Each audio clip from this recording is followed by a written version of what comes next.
Israel America को सताया ईरानी प्रतिशोध का डर।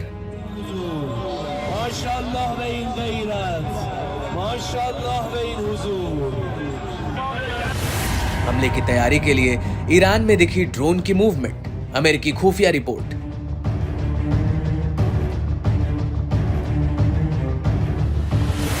ईरान के जखीरे के वो घातक ड्रोन जिन्हें तेहरान कर सकता है इजराइल पर इस्तेमाल।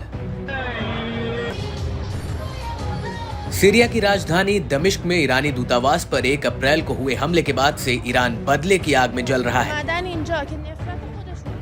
इस भीषण हमले में ईरान ने इस्लामिक रेवोल्यूशनरी गार्ड कॉर्प्स के 7 बड़े अधिकारियों को खो दिया, जिनकी मौत का बदला लेने के लिए ईरानी टॉप ब्रास ने इजराइल को उसकी कीमत चुकाने की धमकी तक दे डाली थी। और इसी ईरानी जवाबी हमले की खबरों के बीच इजरायली सेना हाई अलर्ट पर है। इजरायली और अमेरिकी अधिकारियों को न टालने वाली ईरानी प्रतिशोध का डर सता रहा है। अमेरिकी अधिकारियों का कहना है कि तेहरान इजराइल के अंदर सैन्य स्थलों को निशाना बना सकता है। अमेरिका ने खुफिया रिपोर्ट से मिली जानकारी को लेकर दावा किया कि ईरान में ड्रोन और क्रूज मिसाइलों सहित सैन्य संपत्ति की मूवमेंट देखी गई है। अमेरिकी अधिकारियों के मुताबिक इस कदम से ऐसा संकेत मिलता है कि तेहरान संभवतः अपने क्षेत्र के अंदर से इजरायली ठिकानों पर हमला करने की तैयारी कर रहा है। ईरान इजरायल पर हमला करने के लिए करेगा ड्रोन का इस्तेमाल। ईरान के ड्रोन्स ने पूरी दुनिया में एक अलग ही पहचान बनाई है, जिसमें कम दूरी के यूएवी और लंबी दूरी के हथियार शामिल हैं। तेहरान ने रॉकेट और प्रोपेलर संचालित लंबी दूरी के टोही हमले और इलेक्ट्रॉनिक युद्ध ड्रोन का कई बार प्रदर्शन किया है।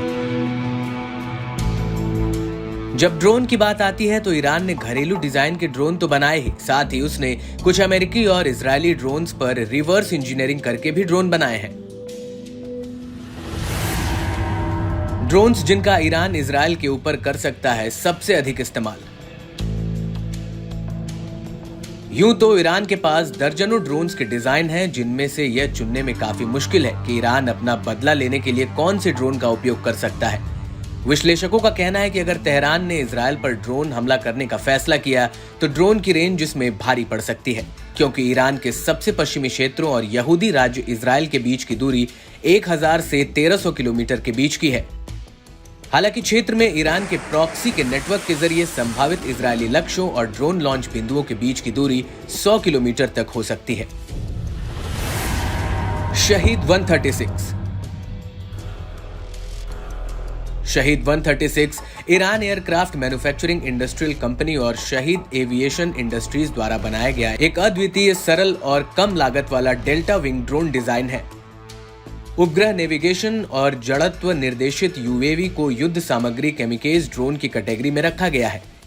शहीद 136 को प्रमुख बुनियादी ढांचे, किलेबंदी, युद्धपोतों, सैन्य और अन्य रणनीतिक और युद्ध क्षेत्र लक्ष्यों को लक्षित करने के लिए इसका उपयोग किया जा सकता है। शहीद 136 का वजन 200 किलोग्राम है। इसकी लंबाई 3.5 मीटर है, जो 2.5 मीटर के विंग स्पैन के साथ उड़ान भरता है। इसकी अधिकतम स्पीड 185 किलोमीटर प्रति घंटा है, जो 50 किलो का पेलोड लेकर 2500 किलोमीटर की रेंज तक उड़ सकता है। इसमें पिस्टन इंजन लगा हुआ है, जो ट्विन ब्लेड पुशर प्रोपेलर का शक्ति प्रदान करता है। मोहाजेर 10 ईरान के तरकश में सबसे नए ड्रोन डिजाइनों में से एक है। 2023 में लॉन्च किए गए बहुउद्देशीय यूएवी को निगरानी, लंबी दूरी के हमलों, इलेक्ट्रॉनिक युद्ध और पूर्ण स्पेक्ट्रम श्रेष्ठता के लिए डिजाइन किया गया है। ईरान की सबसे पुरानी ड्रोन निर्माता company quotes aviation industries company द्वारा इसे डिजाइन किया गया। मोहाजेर 10 एक मध्यम ऊंचाई, लंबे समय तक चलने वाला यूएवी है। ये ईरान के बेड़े में सबसे बड़े मानव रहित हवाई विमानों में से एक है। मोहाजेर 10 2000 किलोमीटर की रेंज के साथ 24 घंटे तक उड़ान भरने में सक्षम है। ये 300 किलोग्राम तक का वजन ले जाने में सक्षम है। ये ड्रोन उन्नत इलेक्ट्रॉनिक और खुफिया प्रणालियों से लैस 24 घंटे के लिए 7000 मीटर तक की ऊंचाई पर उड़ान भरने की क्षमता रखता है। मोहाजेर 10 देखने में अमेरिकी ड्रोन MQ-9 रीपर ड्रोन की तरह लगता है। अराश 2 ईरानी रक्षा उद्योग संगठन द्वारा निर्मित अराश 2 एक प्रोपेलर संचालित स्ट्राइक ड्रोन है। साल 2020 में इसे ईरान की सेना में शामिल किया गया। इस ड्रोन को रणनीतिक लक्ष्यों के खिलाफ हमलों के लिए डिजाइन किया गया है। विस्फोटकों के अपने पैकेज के अलावा अराश 2 में कथित तौर पर दुश्मन की वायु रक्षा को दबाने के लिए डिजाइन की गई क्षमताएं हैं।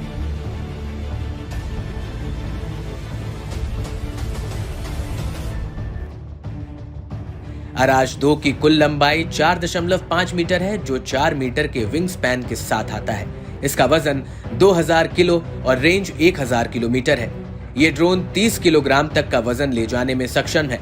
रॉकेट इंजन के साथ इसमें 260 किलोग्राम तक विस्फोटक पैक किया जा सकता है। जेट इंजन द्वारा संचालित होने के कारण ये 350 किलोमीटर प्रति घंटा की स्पीड से 5.5 किलोमीटर की ऊंचाई तक उड़ सकता है।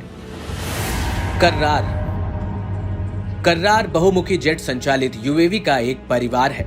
इसे हमला करने और टोही मिशनों के लिए डिजाइन किया गया था। ड्रोन पहली बार साल 2010 में इसे ईरानी सेना में शामिल किया गया था। कर्रार ड्रोन मुख्य रूप से आक्रामक स्ट्राइकर के बजाय ईरान की वायु रक्षा प्रणालियों के लिए ड्रोन को निशाना बनाने के रूप में संचालित किए जाते हैं। 2023 में कर्रार ड्रोन के एक उन्नत संस्करण का अनावरण किया गया था, जो हवा से हवा में मार करने वाली मिसाइलों का उपयोग करके शत्रुतापूर्ण हवाई खतरों का पता लगा सकता है और उनका सामना कर सकता है। कर्रार की लंबाई 4 मीटर है। इसके पंखों की लंबाई 2.5 मीटर है। 700 किलो वजनी टर्बोजेट इंजन द्वारा संचालित ये ड्रोन 900 किलोमीटर प्रति घंटे की रफ्तार से 1000 किलोमीटर तक 225 किलोग्राम के एंटी शिप मिसाइल और टारपीडो लेकर उड़ान भर सकता है। कमान 22 एक अल्ट्रा लॉन्ग रेंज UCAV है, जिसे Islamic Republic of Iran air force द्वारा विकसित और निर्मित किया गया है। ये एक मानव रहित लड़ाकू हवाई विमान है। इसे साल 2021 में लॉन्च किया गया। ये ड्रोन ईरान का पहला वाइड बॉडी कॉम्बैक्ट ड्रोन होने के लिए जाना जाता है। कमान 22 6.5 मीटर लंबा है और 2.5 मीटर ऊंचा है। इसके पंखों की लंबाई 17 मीटर है। इसका कुल वजन 1700 किलो और ये 300 किलोग्राम तक के पेलोड के साथ 3000 किलोमीटर तक लगातार 24 घंटे की उड़ान भरते हुए 8000 मीटर की ऊंचाई तक जा सकता है। ईरान के जखीरे में आज के जमाने के वो सारे अत्याधुनिक ड्रोन्स हैं जो इजराइल के किसी भी कोने में जाकर तबाही मचा सकते हैं। शायद इसीलिए खतरे को भांपते हुए अमेरिका ने अपने युद्धपोत आइजनहावर को लाल सागर में इजराइल के करीब तैनात कर दिया है।